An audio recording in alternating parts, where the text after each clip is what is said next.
Mesdames, Mademoiselles et Messieurs, bienvenue sur le journal de ce jour. Son Excellence le Président de la Chambre des représentants libyen, le chancelier Aguila Saleh, a envoyé un télégramme de condoléances à Son Altesse Cheikh Khaled bin Khalifa bin Zayed Al Nahyan à la suite du décès de son frère Cheikh Sultan bin Zayed Al Nahyan où il a été décédé. Exprimé par le télégramme les condoléances de la Libye à nos frères des Émirats arabes unis, demandant à Dieu Tout-Puissant d'accepter le défunt par sa miséricorde et de vivre au paradis et d'inspirer à sa famille une belle patience et un réconfort. Son Excellence le Président de la Chambre des représentants libyenne, le chancelier Aguila Saleh,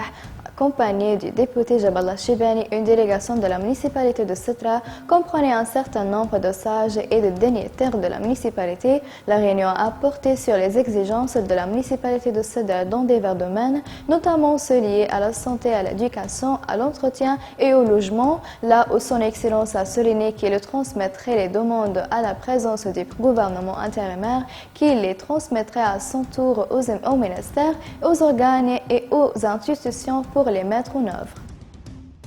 Le porte-parole de la Chambre des représentants libyenne, M. Abdallah Blihek, a nié que la violation des drones italiens abattus de la région de Soubillahat et à proximité de la ville de Tarhouna a été autorisée par le président du Parlement, le chancelier Aguila Saleh. L'agence de presse italienne qui a cité ses sources libyennes affirmant que la déclaration de Parlement sur la violation de l'avion italien par la souveraineté de l'espace aérien libyen n'était pas autorisée par le chancelier Aguila Saleh et a souligné qu'il n'y avait pas de désaccord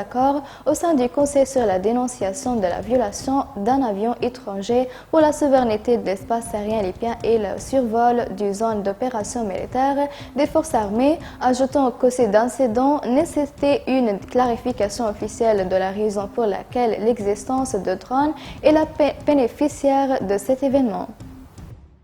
Le porte-parole des forces armées, le général Ahmed El-Masmari, a déclaré que le commandement général avait décidé d'imposer un embargo aérien à Tripoli et dans les environs, sauf dans le cas d'une coordination bilatérale avec le commandement général et de l'obtention de l'autorisation du commandement de l'armée, le maréchal Khalifa Haftar. El-Masmari a expliqué que la zone d'exclusion commençait de la région de Lemia au collège des filles jusqu'à Tajoura, puis à Gabaroulia, la route de Conception, soulignant que l'aéroport de Maïtiga était exclu de la zone et d'interdiction de vol. Il a déclaré en raison du développement des opérations militaires et de l'avancement de nos forces vers la capitale où la direction des forces armées a empêché sur le survol de la zone d'opération à Tripoli et autour de celle-ci, El-Masmari a contré par la puissance de feu et qu'il s'agisse une cible terrestre aérienne ou maritime.